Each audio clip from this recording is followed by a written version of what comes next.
9वें सूत्र से केन उपनिषद का द्वितीय खंड शुरू होता है। इसमें 5 सूत्र हैं। तो जो पहले 8 सूत्र थे वो पहले खंड में थे और उसमें एक तरीके से बताया गया था कि इंद्रियों से नहीं जाना जा सकता और जानने की दिशा बताई गई थी कि किस दिशा में खोज करनी है।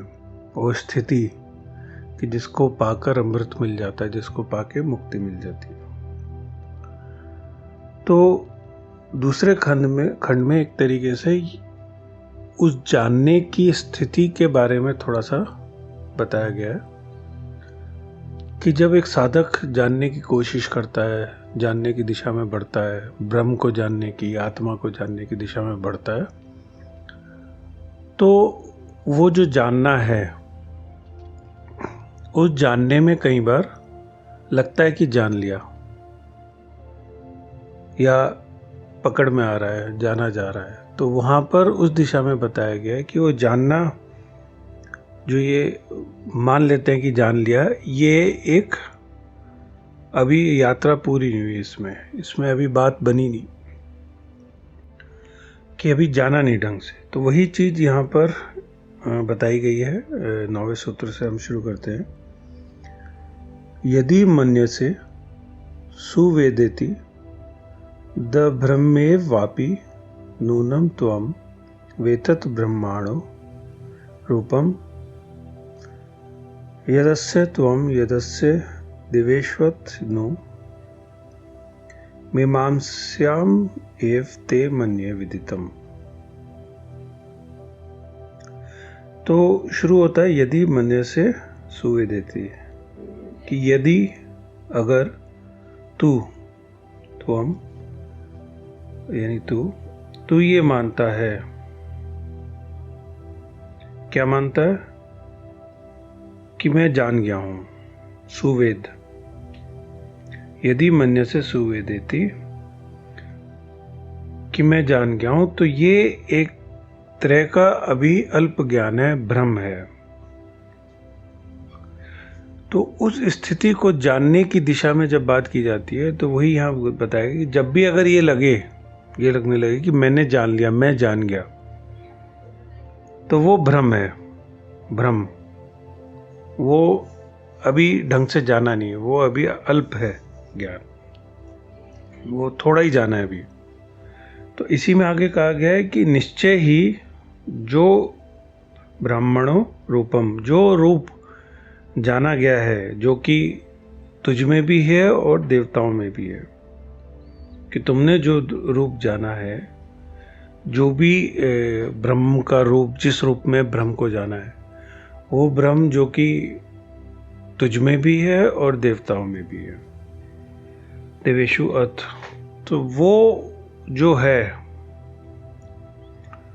वो अभी अल्प है, थोड़ा ही जाना है, वो ढंग से नहीं जाना गया, वो अभी जिसे कहते हैं अभी भ्रम है, उसके बारे में इल्यूजन है अभी।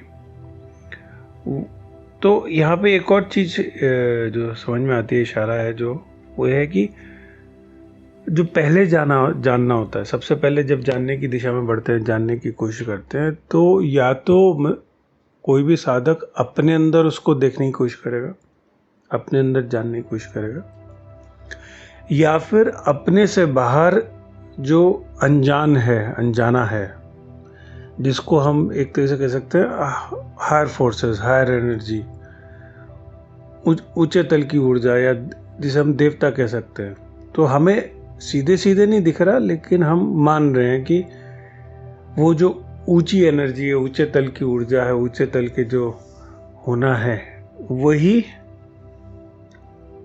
ब्रह्म है, वही वो आत्मा है। तो दो तलों पे दो तरीके से जानने की दिशा होती है। तो जैसे हमने पहले भी ईशावास्य में भी पढ़ा था कि जो है उसकी उपासना और जो नहीं है उसकी उपासना, तो ये दो अलग अलग एक तरीके से मार्ग हो जाते हैं। तो देवताओं वाला जो देवेशु है, वो एक तरीके से जो हमें पता नहीं, हमें दिख नहीं रहा, देवता लोग हमें दिख नहीं रहे, उच्च लेवल की जो उच्च स्तर की ऊर्जा है वो हमें प्रत्यक्ष नहीं दिख रही, मतलब इंद्रियों से नहीं दिख रही, तो हम एक मान्यता में आ जाते हैं कई बार, और उस तरफ खोजते हैं कि वो देव रूप में वो ब्रह्म, वो आत्मा है। और एक तरफ दूसरी तरफ की साधना होती है कि मैं अपने अंदर खोजता हूं कि मेरे अंदर वो ब्रह्म है, और अपने रूप में एक तरीके से जानने की कोशिश करता हूं।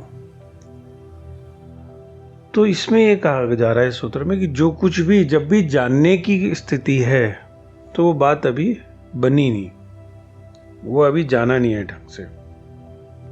उसको एक तरीके से हम कह सकते हैं अभी उसका जो मूल तत्व है वो नहीं जाना गया। अभी हम उसको भी एक रूप में, एक स्वरूप में, एक रूप में, एक आकार में अभी भी थोड़ा सा खोजने की कोशिश कर रहे हैं। अभी भी उसको एक जैसे फॉर्म जिसे हम कह सकते हैं इंग्लिश में, तो एक आकार में ढूंढने की कोशिश कर रहे हैं, एक रूप में ढूंढने की कोशिश कर रहे हैं, क्योंकि वैसे ही जान सकते हैं, वैसे ही जाना जाता है। नॉर्मल रूप से हम स्वाभाविक तौर पे ऐसे ही हर चीज़ को जानते हैं, जिस तरह से हर चीज़ को जानते हैं, ऐसे ही उस ब्रह्म को, उस आत्मा को भी जानने की दिशा होती है। और लगता है, थोड़ा सा आभास होता है, तो लगता है कि शायद कुछ जाना जा रहा है। तो वहीं ये बात की जा रही है कि वो जो आभास है, और लगता है कि अभी जान रहा हूँ शायद मैं, वो जानना अभी पूर्ण नहीं है। इसमें और एक्सप्लोरेशन, खोज की ज़रूरत है, इसमें और गहरे में उतरने की ज़रूरत है। तो यहाँ पे भी उस साधना को परिपक्व करने की बात की गई है। जब हम खोजते हैं, जब हम खोजने की दिशा में बढ़ रहे हैं, उस स्थिति को, उस आत्मा को, उस ब्रह्म को, तो वो एक कह सकते हैं स्थिति है। लेकिन जब हम जानने की दिशा में बढ़ते हैं, तो जानने का जो फैक्टर है, जो उसका जानने की जो हमारी जो स्वभाव है कि हम जानेंगे, मैं जानूंगा, ये जो जानने की जो कोशिश है, इसमें हम एक कहीं ना कहीं एक किसी फॉर्म के रूप में, एक रूप के रूप में, एक स्वरूप के रूप में, एक आकार के रूप में, एक किसी प्रेजेंस के रूप में उसको महसूस या जानने की कोशिश करते हैं। और दिशा में थोड़ा थोड़ा आभास, जैसे अगर हम कहें कि सूक्ष्म ऊर्जा का एहसास होने लगा, तो हमें लगता है कि शायद ब्रह्म की समझ आ रही है। जैसे हम कहें कि बहुत बार कहा जाता है चैतन्य, तो चैतन्य को देखने की कोशिश करते हैं, पकड़ने की कोशिश करते हैं, तो वो लगता है कि शायद कुछ बात बन रही है, कुछ पकड़ में आ रहा है।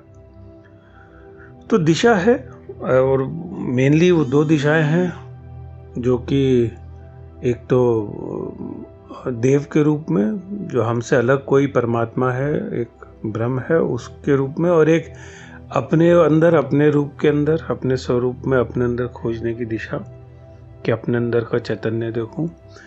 तो एक तरफ ये हो गया कि परमात्मा, भगवान, ब्रह्म है, और मैं उसको अपने अंदर महसूस करने की कोशिश कर रहा हूँ। और एक ये है कि मेरे अंदर ही वो आत्मा है, और मैं चैतन्य रूप से, और मैं उसको पकड़ने की कोशिश करूँ। तो दो अलग अलग दिशा, थोड़ी सी फर्क हो जाती है, तो वो है। और इन दिशाओं में जब हम महसूस करते हैं, कुछ भी महसूस कर रहे हैं, कुछ भी जो आभास हो रहा है, जो जान रहे हैं हम, जानने की जो पकड़ आ रही है ब्रह्म और आत्मा की, उसके बारे में कहा गया है कि वो अभी पूर्ण नहीं है, वो पूरी नहीं है, उसको और आगे खोजना है, उसमें और आगे गहरे उतरना है, उसमें और आगे अभी एक्सप्लोरेशन है, उसमें अभी साधना और है, अभी उसमें बात बनी नहीं पूरी। तो यहाँ पे रुकना नहीं है, इससे आगे चलना है। तो ये 9वें सूत्र में कहा गया है।